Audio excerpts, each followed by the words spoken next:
Hi అండి, నమస్తే. అందరూ ఎలా ఉన్నారు? బాగున్నారా? Welcome to Lakshmani channel. రేపే మహాశివరాత్రి కదండి. అందరికీ అడ్వాన్స్గా మహాశివరాత్రి శుభాకాంక్షలు. శివరాత్రి రోజున కంపల్సరిగా మనం ఏ అభిషేకం చేసుకున్నా సరే దాని తగ్గ పుణ్య ఫలితం అనేది ఖచ్చితంగా లభిస్తుందండి. ఈ శివరాత్రి అంటేనే ఆ శివయ్య లింగ రూపంలోనే ఉద్భవించిన రోజు అని చెప్పేసి అని అంటారు. అయితే చాలామంది ఇళ్ళల్లో శివలింగం అనేది ఉండొచ్చు, ఉండకపోవచ్చు. సో శివలింగం లేకపోతేనేమండి, మనమే శివుని తయారు చేసుకుందాం రండి. నేను గోధుమ పిండి తీసుకొని కొద్దిగా అందులో పసుపు అనేది యాడ్ చేశాను. పసుపు యాడ్ చేసి ఒక 3 బాల్స్ కింద చేసుకున్నానండి.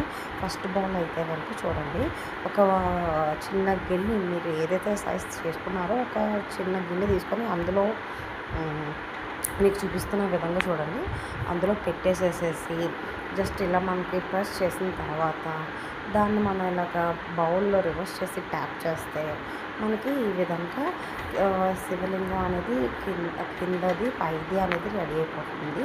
అండ్ కింద వచ్చేసి చిన్నగా చిన్నగా కొద్దిగా డొల్ల కింద పెట్టానమాట. అంటే ఏంటంటే నేను ఇక్కడ ఏమీ టూత్పిక్స్ లాంటిది ఏమీ యూజ్ చేయట్లేదు. జస్ట్ యాజ్ ఇట్ ఈజ్ గోధుమ పిండితో చేసింది అలా పెట్టేస్తున్నాను అనమాట. అందువల్ల కొద్దిగా నిలబడడానికి, కొద్దిగా స్టాండర్డ్గా ఉండడం కోసం అని చెప్పేసి అలా కొన్ని పెట్టి, తర్వాత ఈ సైడ్ది ఉంటుంది కదండి, ఆ సైడ్ది కూడా కొద్దిగా మనం ఇలా జస్ట్ రోల్ చేసుకొని షేప్ అవుట్గా పెట్టేసాను. యాక్చువల్లీ టూత్పిక్ యూజ్ చేస్తే అది కొద్దిగా ఇంకా స్టిఫ్నెస్గా కనబడుతుంది మీకు. అయినా సరే ఇంకా నేను యాక్చువల్ టూత్పిక్ లేకపోవడం వల్ల యాజ్ ఇట్ ఈస్ అలా అటాచ్మెంట్ చేసేసాను. ఇంకా నెక్స్ట్ పైది కదండి, పైది వచ్చేసి ఒక బాటిల్ క్యాప్ తీసుకొని ఆ బాటిల్ క్యాప్లోనే మనం ఏదైతే పిండి ఉందో అది యాజ్ ఇట్ ఈస్ ఫిల్ చేసిన తర్వాత జస్ట్ ట్యాప్ చేస్తే ఈ విధంగా వస్తుందండి. చూడండి, సింపుల్గా మన శివయ్య రెడీ అయిపోయారు. నాకైతే నా దిష్టి తగిలేసేలాగా ఉంది నా శివయ్యకి. ఇంతకీ మీకు నచ్చిందా శివయ్య? కొద్దిగా అది టూత్పిక్ యూజ్ అది కొద్దిగా అడ్జస్ట్ అవ్వాలి.